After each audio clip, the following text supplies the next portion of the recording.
fans. Pose for the fans. Pose for the fans. Pose for the fans.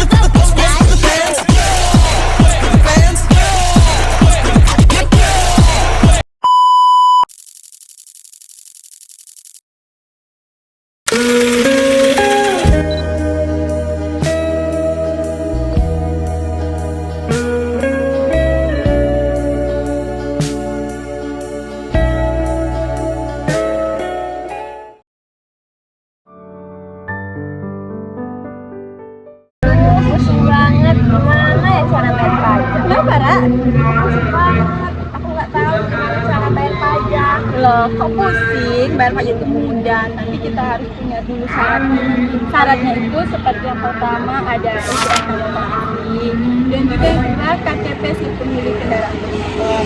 Yang ketiga itu kalau nggak salah BPKB dan juga BPKB. Nah, kalau sudah kamu semua persyaratannya itu sudah selesai, langsung saja ke loket pendaftaran. Nah, nanti berkas kamu itu akan diperiksa. Kalau sudah semuanya sudah selesai, sudah lengkap, nanti akan dikasih sebuah formulir.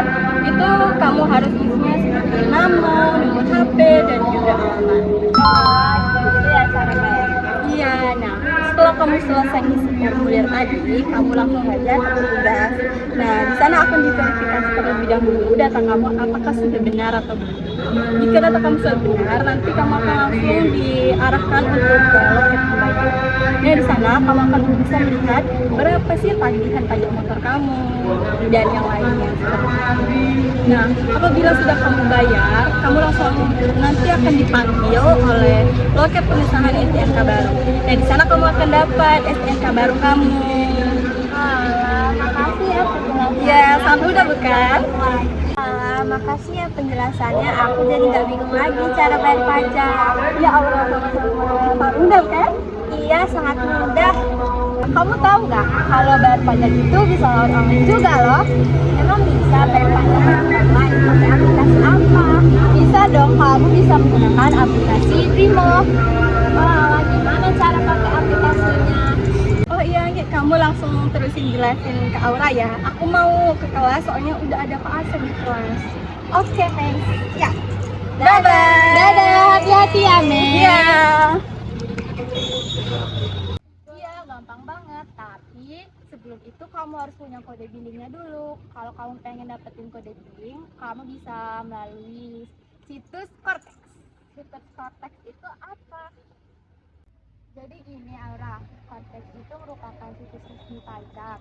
Kamu bisa dapetin billingnya dari sana dengan cara kamu login, terus kamu masukkan nomor NPWP, terus kamu isi data, masa, sama jumlah pajak yang mau kamu bayar.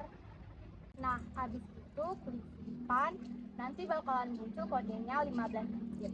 Kalau udah dapet kode, kita apain lagi? Nah, habis itu kamu bisa langsung buka aplikasi Brimo, kamu pilih ke bagian menu, kamu pencet yang bayar pajak. Udah deh di situ. Oh gitu caranya. Iya, mudah banget kan? Iya, mudah banget. Aku jadi nggak bingung lagi cara bayar pajak. Cukup dari HP, kamu udah bisa bayar pajak tanpa ke kantor. Oke deh, makasih ya Andi penjelasannya. Oke, jangan lupa bayar pajak tepat waktu ya. Siap. Dadah. Dadah.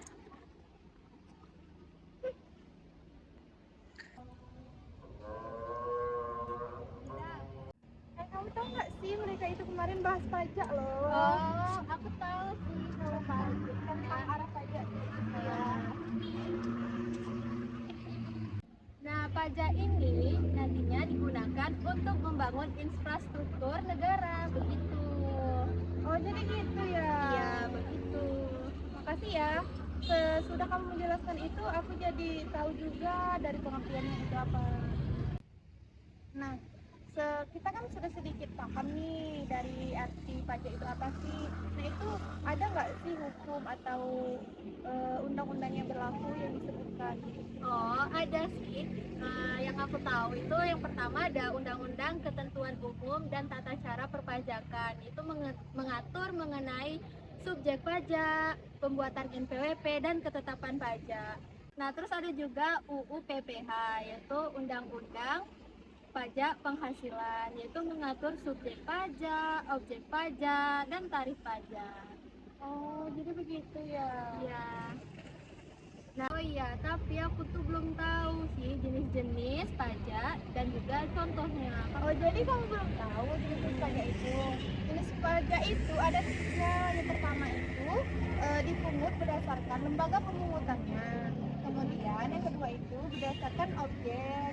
Kemudian yang ketiga itu berdasarkan nah, yang pertama itu tadi kan ada pajak berdasarkan lembaga pengambilannya. Nah, itu dibagi menjadi dua lagi. Yang pertama itu ada berdasarkan daerah.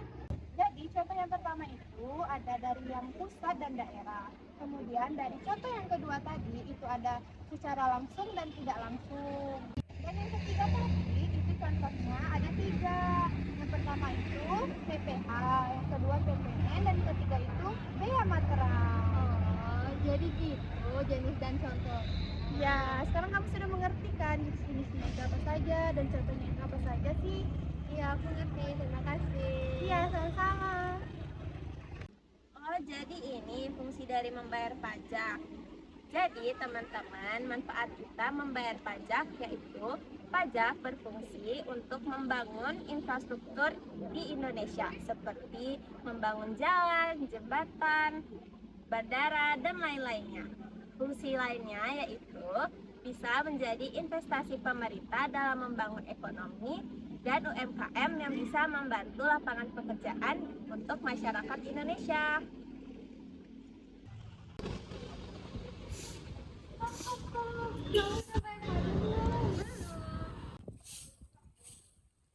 Kalian sudah tahu belum kalau kalian tidak membayar pajak itu bisa dikenakan 2 sanksi loh. Sanksi pertama itu sanksi administrasi dan yang kedua sanksi pidana. Sanksi administrasi ini bisa berupa denda, bunga, atau pajak. Ini dikarenakan kalian telat dalam membayar pajak. Yang kedua itu ada sanksi pidana. Sanksi pidana ini dapat terjadi dikarenakan kalian memang sengaja tidak ingin membayar pajak.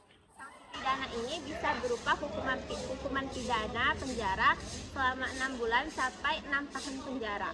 Nah, untuk contohnya itu ada di pajak kendaraan. Jika kalian sengaja tidak ingin membayar pajak dalam kendaraan kalian, itu kalian bisa dikenakan sanksi pidana berupa 6 bulan sampai 6 tahun penjara. Atau jika kalian telat membayar pajak kendaraan, kalian bisa, sebagai contoh itu ada di pajak kendaraan. Jika kalian telat membayar pajak, itu bisa dikenakan sanksi administrasi. Yang kedua, jika kalian sengaja tidak ingin membayar pajak kendaraan kalian bisa dikenakan sanksi pidana. Hukumannya bisa berupa penjara selama 6 bulan dan 6 tahun penjara. Jadi, mulai dari sekarang, jangan lupa membayar pajak kendaraan. Nah, berdasarkan tarifnya, pajak terbagi menjadi 5 tarif.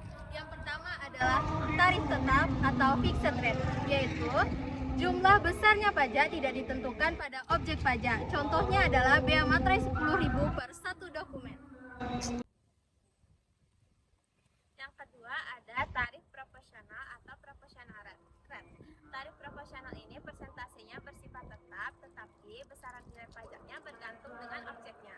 Contohnya itu pajak pertambahan nilainya sebesar 11%, tergantung dengan objek atau barang jasanya. Namun pada tahun 2026 nanti pajak pertambahan nilainya akan bertambah sebesar 12%. Yang ketiga yaitu tarif progresif atau progressive rate, yaitu tarif persentase pajak yang semakin besar jika suatu objek meningkat. Contohnya seperti pajak PPH 0 sampai 60 juta itu 5%. Mulai dari 60 juta sampai 250 juta itu 15%. Mulai dari 250 juta sampai 500 juta itu 30%. Mulai dari 500 juta ke atas itu 35%. Yang keempat ada tarif degresif atau degressive rate. Ini adalah jumlah pajak yang presentasinya menurun ketika jumlah atau nilai objeknya meningkat. Namun, tarif pajak ini masih sangat jarang digunakan di Indonesia. Yang kelima adalah tarif campuran atau mixed rate, adalah beberapa gabungan antara jenis tarif pajak yang telah disebutkan tadi yang bergantung pada jenis objek pajaknya.